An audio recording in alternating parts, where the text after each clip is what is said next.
A gente falou aqui do começo das representações das esculturas gregas, que elas falavam sobre um processo de representação que não indicava muito o ser humano, era só uma representação geral. Só que aí, com a influência da cultura egípcia, eu quis então começar a falar sobre a perfeição desse ser humano, representando os deuses o mais perfeito possível. E aí a gente tem a evolução dessa cultura grega para chegar nas esculturas que a gente conhece hoje. Existe a necessidade da gente entender o contexto geral, porque hoje em dia a gente pode utilizar em marketing e em propaganda alguns conceitos antigos, como por exemplo, o conceito de Chorus. Chorus é o nome dessas esculturas, e essas esculturas elas acabam dando a possibilidade para Yves Saint Laurent criar um perfume que ele vai indicar, na realidade, o corpo perfeito de um homem. Perfeito entre aspas, tá? Que aí a gente percebe que o pessoal que trabalha com marketing tem uma condição muito grande de interpretar as situações de uma forma geral e de acabar trazendo essas novidades que ao mesmo tempo são antigas para o mundo normal, tá? Sobre as esculturas que eram criadas já a partir do momento que começou a representar os deuses, a gente vê que existia normalmente a escultura feita de mármore. Só que a escultura de mármore, se eu tivesse uma mãozinha pendurada, acabaria caindo, porque ela é muito pesada, então ela acabaria quebrando em alguma área. Então, os escultores queriam fazer representações mais bonitinhas e começaram a utilizar o bronze no lugar. E aí saiu-se então do mármore para o bronze para se tornar a principal fonte de inspiração da cultura grega durante o período lá de construção dessas esculturas. E como eu falei aqui, um detalhe que eu tinha lembrado, que não estava na aula, mas que eu deu para lembrar, é que essas esculturas de bronze, inclusive, elas eram utilizadas para fazer o processo de... Como é o nome mesmo? De... Ah! Lembrei o nome? Tortura. Tortura. Isso, Lucas. Para fazer a tortura. Então, eu abria metade da estátua, colocava uma pessoa dentro, fechava, colocava uma fogueira embaixo e ficava pegando fogão assim, para matar a pessoa lá dentro, passada, tá?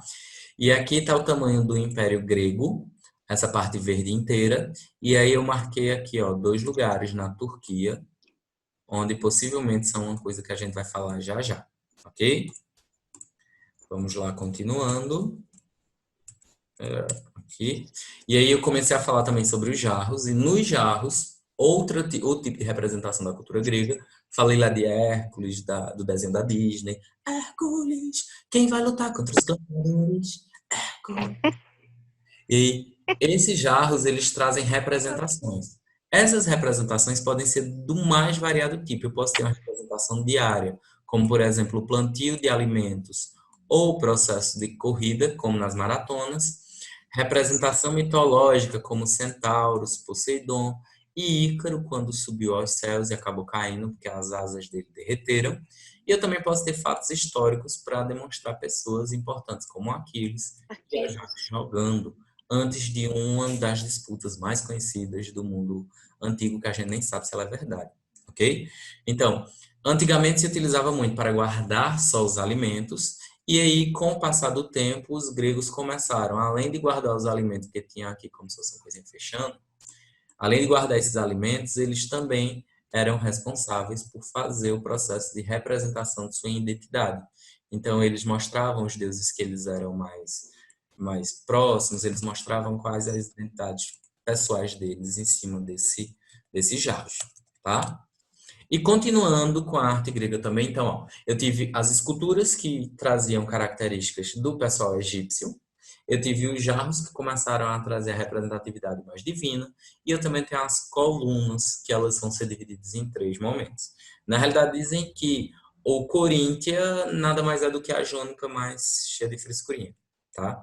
Mas as esculturas, elas vão variar de acordo com o período que a gente tem de representação delas. Por exemplo, no primeiro momento, eu tenho os dóricos trazendo o processo de criação de regiões, de templos, principalmente de adoração aos deuses, e aí ele é uma coisa mais rígida, mais travada, mas elegante também.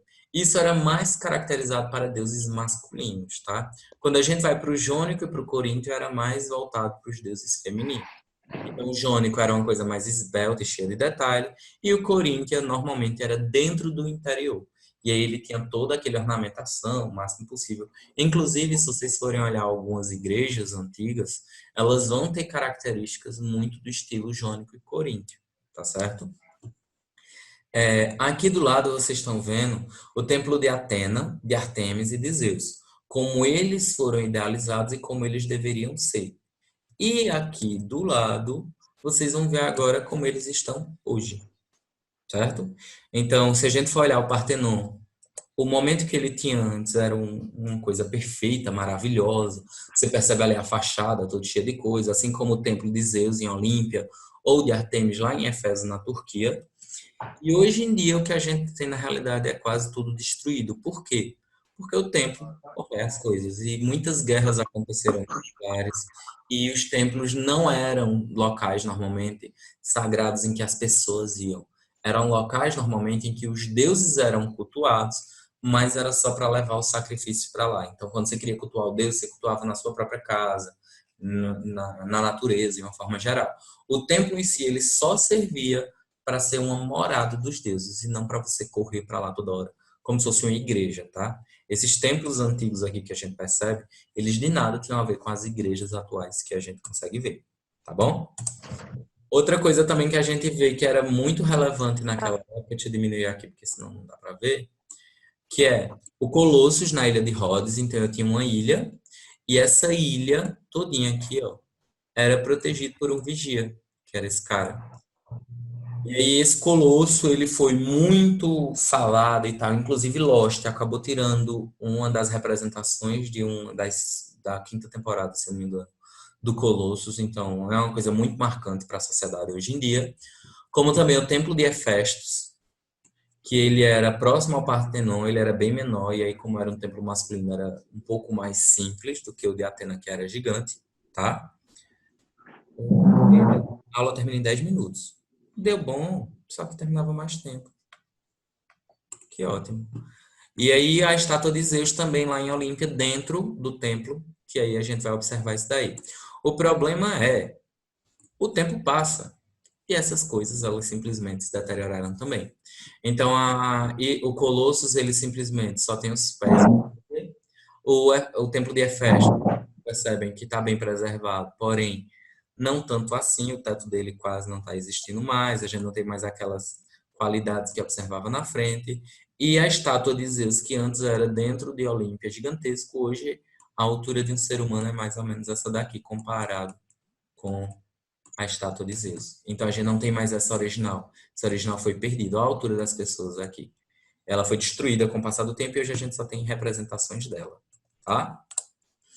E aí, por que a gente precisa entender essas coisas? Porque tudo isso daí, ele tem a ver na realidade com a cultura dele de gerar, de cuidar de vários deuses, de atrair vários deuses. E aí, quem puder, quem gostar de ler também, dá uma olhada lá em Percy Jackson, Deuses do Olimpo, que traz um pouco de ficção, mas traz muito das histórias dos deuses, tá? E ó, cada um dos deuses, principalmente os 12 principais que foram criados depois dos titãs, eles têm foco principal em alguma ação específica. A gente vai falar melhor dos deuses lá na frente, mas eu queria focar com vocês um concurso de beleza que aconteceu entre três deuses, que era Afrodite, a deusa do amor, que é essa daqui, Demétre, deusa da casa, Demétre não, calma, peraí, só um minutinho. É Afrodite, deusa do amor, Artemis, a deusa da caça, que é essa daqui, e Hera, que é a deusa da família. Então, as três deusas, lembrando, os deuses eram imortais, bonitos, plenos, maravilhosos. E aí, essas três deusas, elas quiseram fazer um concurso de beleza para ver quem era mais bonito. Essa história era contada durante o período homérico, lembrando que o período homérico era quando a gente teve as obras de Homero sendo estabelecidas. Vocês lembram que obras eram essas? Bota aí no chat quem conseguir responder correto as obras de Homero. A primeira pessoa que responder ganha meio ponto. Odisseia e Ilíada, né? Lucas, meio ponto. Parabéns. Então, a Odisseia e a Ilíada, elas foram. Deixa eu botar aqui. É Lucas Henrique, né? Não, sim. Não, Lucas Silva. Ok. Então, ó, essas obras elas mostravam como acontecia o processo de, de luta do povo grego contra o povo troiano. Então, era uma luta contra o povo da Grécia e o povo daqueles dois pontinhos lá que eu marquei, que é onde possivelmente está Troia, que Troia é uma cidade que a gente não sabe se existiu, tá? Então, o que aconteceu foi que, a partir do momento em que a gente teve esse concurso de beleza acontecendo entre as deusas, a gente teve então um mortal sendo chamado para poder escolher qual das três era melhor.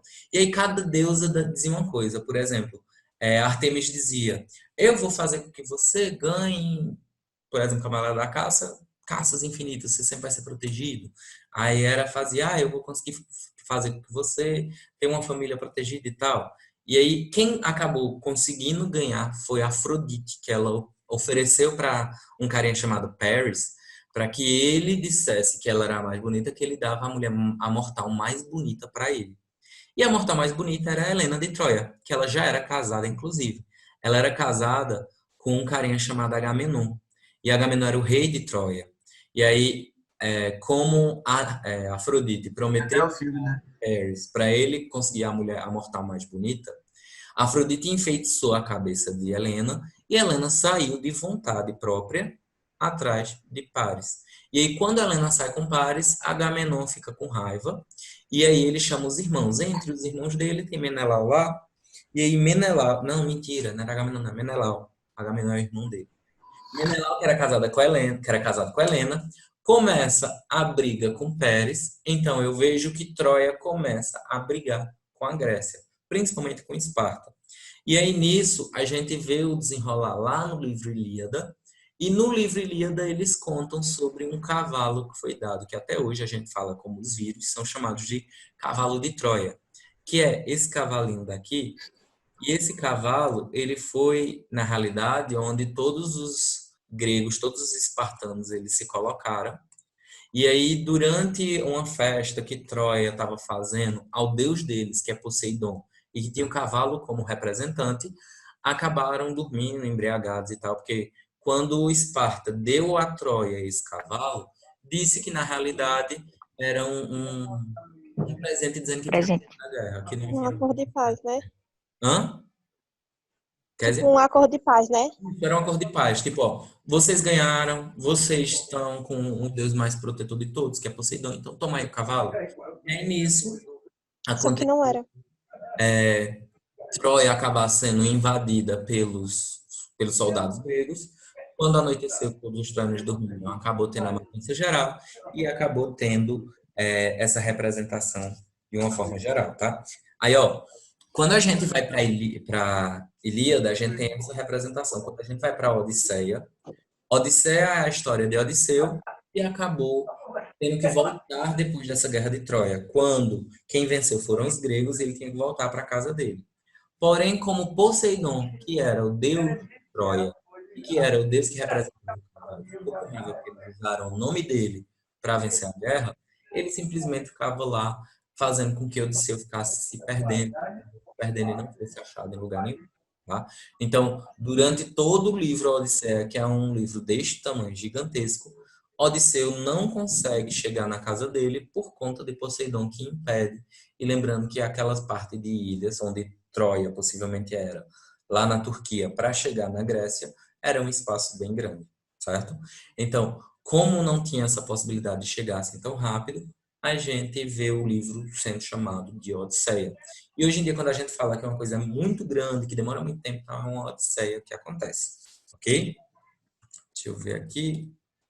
E aí, outra coisa interessante que a gente tinha nessa época, e que pôde perceber, era que os deuses eram muito valorizados. E um dos deuses que era mais valorizado e que conseguiu fazer com que a Ilíada e a Odisseia fosse levada para vários lugares foi um deus representante do teatro. Vocês sabem qual é o deus que representa o teatro? Hum, É o mesmo deus do vinho. Eu sei quem é. tá na ponta da língua, mas eu esqueci. É o Lucas gordão. Bispo. Eu não sei qual é, mas eu sei qual é, só não sei o nome. Sei não, professor. Eu esqueci, tava na ponta da língua até agora, mas Meu Deus, Fugiu. ninguém!